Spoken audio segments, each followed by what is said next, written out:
America के Virginia राज्य में एक स्कूल का छात्र लियो बिडरमैन अपने टेलीस्कोप से रात के आसमान को देख रहा होता है।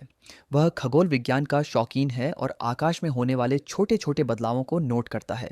उसी रात उसे एक अजीब सा चमकता हुआ पिंड दिखाई देता है जो सामान्य तारों से अलग होता है। लियो उसे एक नए धूमकेतु के रूप में रिकॉर्ड करता है और अपने शिक्षक को इसकी जानकारी देता है। यह खोज अनजाने में मानव इतिहास की सबसे बड़ी चेतावनी बन जाती है। दूसरी ओर वॉशिंगटन डीसी मेन एक महत्वाकांक्षी पत्रकार जेनी लर्नर अपने करियर की शुरुआत कर रही होती है। वह अपने सहकर्मियों के बीच खुद को साबित करने के लिए संघर्ष कर रही है। एक दिन उसे एक छोटी सी खबर मिलती है जो उसे एक गुप्त सरकारी मीटिंग तक ले जाती है। शुरुआत में जेनी को लगता है कि यह किसी राजनीतिक स्कैंडल से जुड़ा मामला है, लेकिन जैसे जैसे वह जानकारी इकट्ठा करती है उसे एहसास होता है कि सरकार किसी बहुत बड़े खतरे को छुपा रही है। जेनी की खोज उसे व्हाइट हाउस से जुड़े कुछ गुप्त दस्तावेजों तक पहुंचाती है।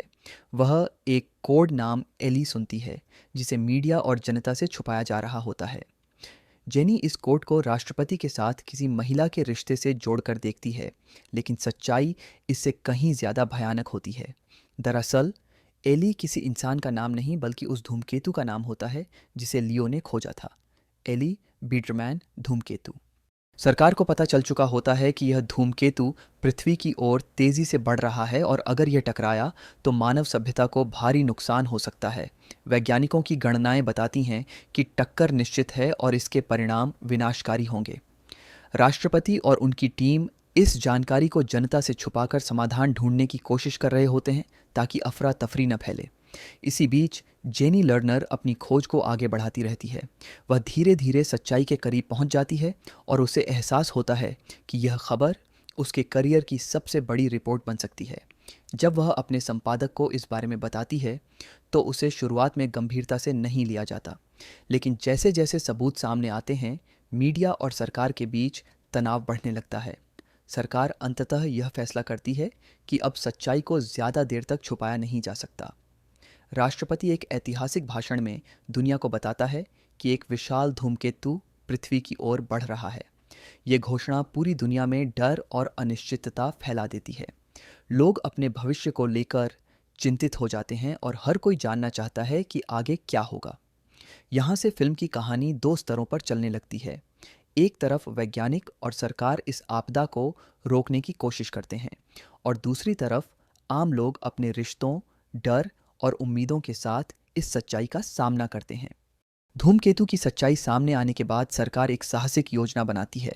वैज्ञानिकों का मानना होता है कि अगर धूमकेतु को सीधे नष्ट नहीं किया जा सकता तो उसे दो हिस्सों में बांटकर पृथ्वी से दूर मोड़ा जा सकता है।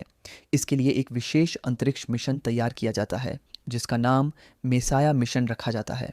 इस मिशन का उद्देश्य धूमकेतु पर जाकर उसमें परमाणु विस्फोट करना होता है। मिशन के लिए अनुभवी अंतरिक्ष यात्रियों और वैज्ञानिकों की एक टीम चुनी जाती है। इस टीम का नेतृत्व कैप्टन स्पर्जन टैनर करता है जो एक अनुभवी और साहसी अंतरिक्ष यात्री है। टीम के सदस्य जानते हैं कि यह मिशन बेहद खतरनाक है और शायद वे वापस न लौट सकें, लेकिन फिर भी वे मानवता के भविष्य के लिए इस बलिदान को स्वीकार करते हैं। धरती पर राष्ट्रपति एक और कठोर फैसला लेता है। वह चुनिंदा लोगों के लिए भूमिगत आश्रय स्थलों का निर्माण करवाता है ताकि अगर मिशन असफल हो जाए तो मानव जाति का कुछ हिस्सा बच सके। इस फैसले से नैतिक सवाल खड़े होते हैं, कौन बचेगा और कौन नहीं। यह सवाल पूरे समाज को झकझोर देता है। जेनी लर्नर अब एक प्रसिद्ध पत्रकार बन चुकी होती है। उसकी रिपोर्ट्स ने उसे पहचान दिलाई है, लेकिन वह अंदर से टूट चुकी होती है जब उसे पता चलता है कि उसकी माँ उन लोगों की सूची में नहीं है जिन्हें सुरक्षित आश्रय मिलेगा, तो वह व्यक्तिगत और पेशेवर जीवन के बीच फंस जाती है।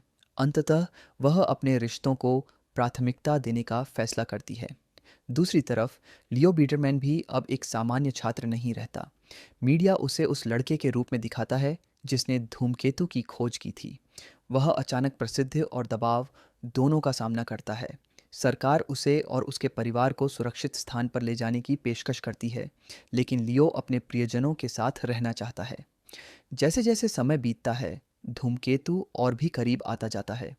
आसमान में उसकी चमक साफ दिखाई देने लगती है।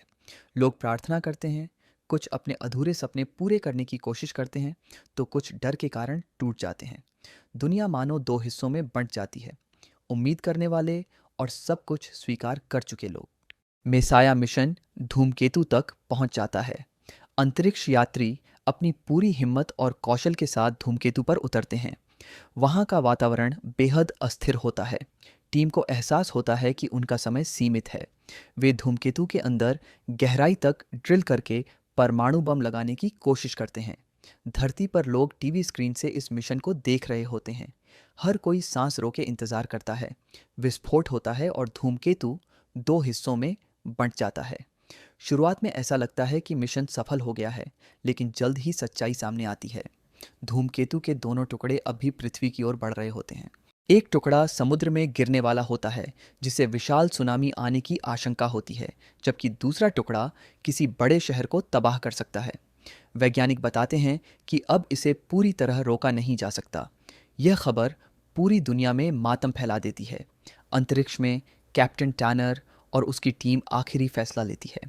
वे अपने जहाज़ को धूमकेतु के एक हिस्से के साथ टकरा देते हैं ताकि उसका रास्ता बदल सके। ये एक आत्मघाती कदम होता है, लेकिन इसके बिना मानवता का बचना असंभव होता है। टीम अपने परिवारों और पृथ्वी को आखिरी संदेश भेजती है और अपने प्राणों की आहुति दे देती है। धरती पर लोग इस बलिदान को देख भावुक हो जाते हैं। हर कोई समझ जाता है कि यह सिर्फ एक वैज्ञानिक मिशन नहीं, बल्कि इंसानियत की आखिरी उम्मीद थी। धूमकेतु का एक टुकड़ा अटलांटिक महासागर में गिरता है। टक्कर से एक विशाल सुनामी उठती है जो तटीय इलाकों को तबाह कर देती है। शहर डूब जाते हैं, लाखों लोग अपनी जान गंवा देते हैं। लेकिन दूसरा टुकड़ा, जिसे अंतरिक्ष यात्रियों ने मोड़ा था, पृथ्वी से दूर निकल जाता है। धरती पर बचे लोग इस विनाश के बाद नई सुबह देखते हैं। राष्ट्रपति देश को संबोधित करता है और उन वीरों को श्रद्धांजलि देता है जिन्होंने मानवता को बचाने के लिए अपनी जान दे दी। लोग अपने प्रियजनों को खोने का दुख मनाते हैं, लेकिन साथ ही यह भी महसूस करते हैं कि जीवन अब भी खत्म नहीं हुआ है। जेनी लर्नर अपनी माँ के साथ एक ऊंची जगह पर खड़ी होकर सूरज को उगते देखती है। उसके लिए यह सिर्फ एक नई सुबह नहीं, बल्कि एक नया जीवन होता है। वह समझ जाती है कि इंसान की सबसे बड़ी ताकत उसका साथ और उम्मीद है। लियो बीडरमैन अपने परिवार के साथ सुरक्षित रहता है। वह जानता है कि उसकी एक छोटी सी खोज ने दुनिया को चेतावनी दी, और शायद इसी वजह से मानवता को दूसरा मौका मिला। फिल्म इसी भावना के साथ खत्म होती है कि चाहे हालात कितने भी भयानक क्यों ना हों, अगर इंसान एकजुट हो जाए तो हर आपदा का सामना किया जा सकता है। डीप इम्पैक्ट सिर्फ एक आपदा फिल्म नहीं, बल्कि यह रिश्तों, बलिदान और उम्मीद की कहानी है जो दर्शकों को अंत तक सोचने पर मजबूर कर देती है।